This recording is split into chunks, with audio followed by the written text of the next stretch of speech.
Hey everyone, I'd like to welcome you all to this second installment of my video log or vlog. That'll be vlog number 2. In this video, what I want to go over is why I deleted my provider accounts on all the freelance websites or the freelance websites that I was on at one point. And to give you all a background, the reason I ended up deleting, or the reason I decided to do the video, pardon me, is because recently a friend called me up and asked me about my experience working on the freelance websites. And so I gave him my input, I gave him the input, and so I figured after talking to him, some of you might be able to gain from some of the information that I told him, so I decided to do this video vlog on that. Okay, so just to give you a little bit of background, I started on freelance websites probably about a little bit more than 10 years ago, actually. And what ended up happening was the reason why I started on there is because at the time the economy in the U.S. Was pretty down, and so I was looking for different ways to go about finding contracts that I could work on and continue to grow my business. So within that period of time, within those 10 years, or the early part of the 10 years anyway, I opened a number of accounts on Freelance, Odesk, Guru, Freelancer, and Zinthro. As many of you know, Freelance and Odesk at one point merged and became Upwork. And so again, during that period of time, I opened accounts on there. I bidded on contracts and so forth. And sorry to say, actually, I only, during that period of time, found 2 jobs. So this is 2019, just to give you a frame of reference here. This is 2019. I started around about 2009. And within that period of time of, going on and, bidding on contracts on all these different websites, I only ended up with only two jobs from those websites. If you're not very familiar with what these websites do, let me give you a little bit of a background here. So all the sites that I mentioned, and there's a number of others out there that I've never gotten onto. All those sites, what they do is they connect providers, people who are providing some sort of service with potential clients, in order to perform some task that potential client needs completed. Now, some of the websites, what they do is they verify that the clients have payment available. So for instance, say if the client says they want someone to do a task for $1,000, some of the websites will actually allow or would actually verify that the client has $1,000 available for that project. Some of the websites, what they do would be what they would do also would verify the provider skills. So what they would do is they would provide these different tests online that providers can actually take, and then they'll give you a grade as to how well the provider did on that skills test. Some websites also ensure that, for instance, tax papers are collected and they are filled out and they're exchanged between the client and the providers. And in addition, what they did for all these services, okay, in return, what they would do is they would take a cut of that, sometimes as much as 20%. And that 20% did not include, like, for instance, fees for collecting and processing payments and so forth. So, I don't know if y'all are very familiar with, but sometimes when you hire like an agent or someone to help you out, get business, you probably pay like 10 or 20%. So the 20%, 10 to 15%. So the 20% was a little bit extra out there, but typically that 20% was, charged for individuals that did not, for instance, get membership on their website. So that kind of, explains why it went up to as much as 20%. All right, now I'll say this. The websites themselves, there weren't any like huge issues with them. I mean, it makes sense that they would provide a platform out there, to connect service providers with clients or potential clients. But my problem with many of the websites was not necessarily the website itself again. it was with the people or the potential clients that were on the website. Okay, just to give you all an example, there are a number of times on these websites I found students from around the world that were looking for someone to do their homework for them. Sometimes I actually found, believe it or not, PhD students that were looking for someone to complete or actually do the entire dissertation for them. I remember one time I saw on there someone actually said, you know, this is my dissertation topic. I need you to write a dissertation that's probably about 200 pages long, do the research for it, and in return, I'm just going to give you $500 for it. And having gone through the PhD process myself, that is totally ridiculous, even in some of your countries where the cost of living isn't as much. Okay, to give you an idea, you know, the typical PhD student spends probably about 4 to 5 years doing research and writing papers and so forth in order to get to the point where they earn their PhD. So 4 or 5 years for $500, as you can see, clearly does not make a whole lot of sense. In addition to which, I found people on the website sometimes that, you know, weren't actually even licensed to do the work that they were doing. So for example, in the United States, you need to be a licensed professional engineer in order to do engineering work. And the websites, even though they had a category for engineering, they didn't actually verify that the people who were applying for these jobs actually had engineering licenses. Okay. In addition to that, I found individuals who, this would be clients, who wanted to get around the laws a little bit, and so they would try to find providers to kind of help them do so. And of course, I can't be a part of that. And also, and this is probably the biggest problem, I found that many of the clients or potential clients that are on there, many focus very heavily on finding the lowest bidder, not necessarily finding the best person for the job at the best price, but literally focusing heavily and trying to find the lowest bidder for the job that they wanted completed. All right, so what I want to do here is I want to expand just a little bit on these last 3 bullet points and just fully explain what issues I have as it relates to these last 3 bullet points. Starting first with the license verification.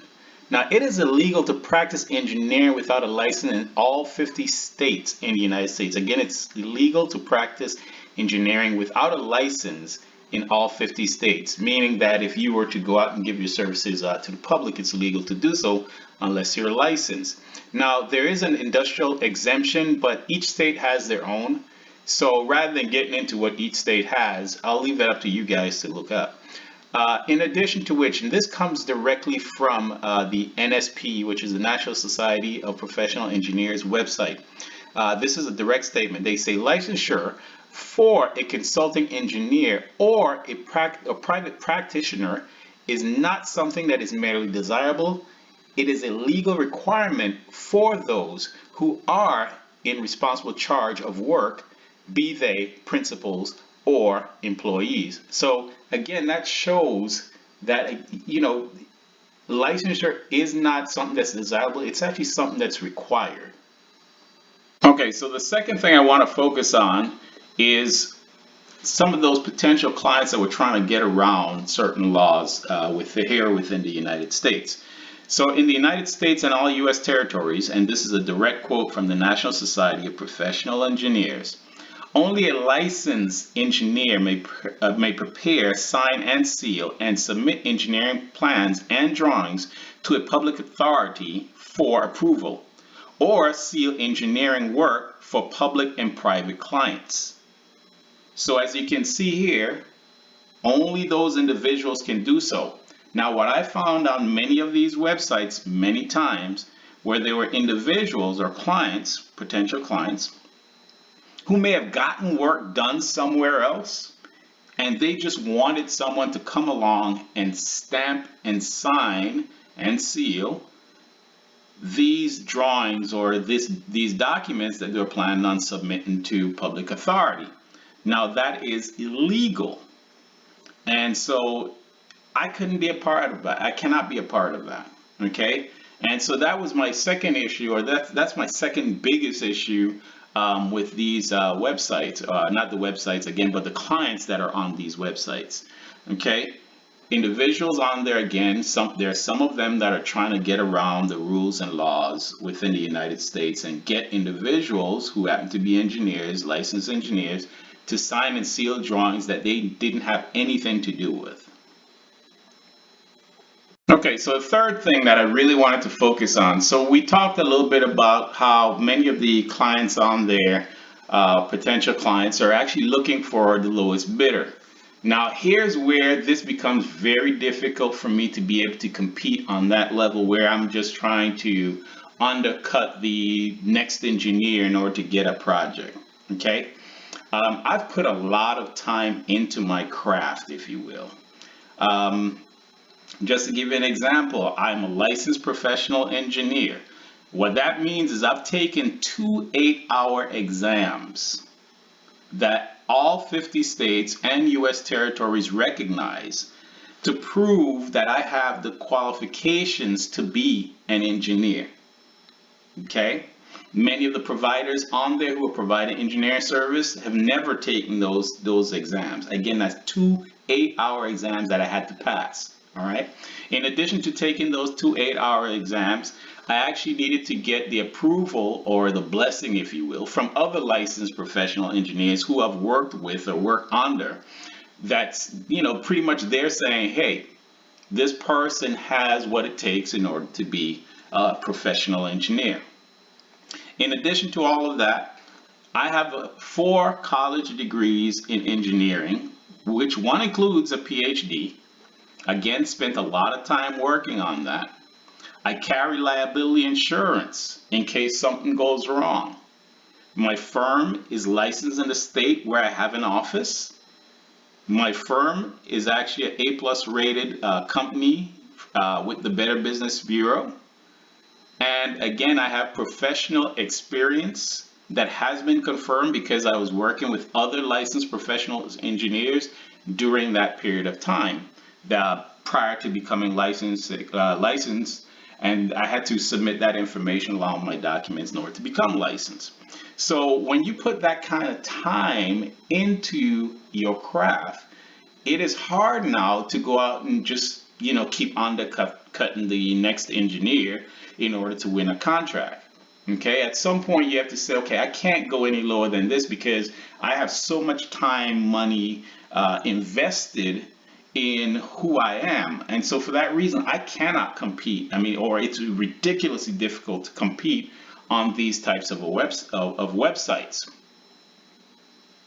So to add insult to injury, when I say that, I mean, in addition to trying to find jobs on these freelancing websites, what ended up happening to me on one of them in particular, and I've covered their name here so that you don't see their information, but because I wasn't finding any jobs on there, because I wasn't very active on there, what they ended up doing was actually deactivating, or to be more specific, they made my account private. And what making it private mean was that they, a potential client who probably is going through a list of providers can't even see my information anymore. So what it means is that in order for me to connect with someone on one of these or this specific site, I would actually have to go through step by step each one of these different listings looking for potential clients. And that's very, very, very time consuming.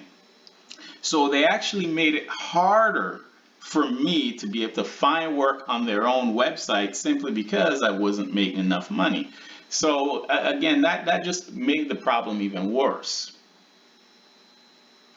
Right, so in summary, here's the thing, and this is just based off of my own experience. I'm not telling you what to do, but based on my own experience, providing my services as a highly skilled engineer of a fully legal firm in the United States anyway, on these freelance websites is not worth it. It was too tough for me to pull this off, and so for that reason, I've decided, that I'm just going to go ahead and delete my different accounts from there because they're not doing me any service, at least as a provider. Now, maybe as a potential client myself, it may be worth it. I don't know. We'll see how that works out. Now, if you have any experience with these freelance websites as a, let's say, someone in the engineering field or someone as a electronic technician maybe, go ahead and post your comments at the bottom of this video here on YouTube, and just let us know. Maybe you have a different experience. I just know for me, the freelance websites didn't work out, so I'm no longer going to be on there looking for work as a provider. I appreciate your time. I look forward to presenting more videos in my video vlog for you all. Again, the purpose of these videos is just to give you a little bit of business background as to stuff I decided to do or not to do anymore, and hopefully they continue to help you all.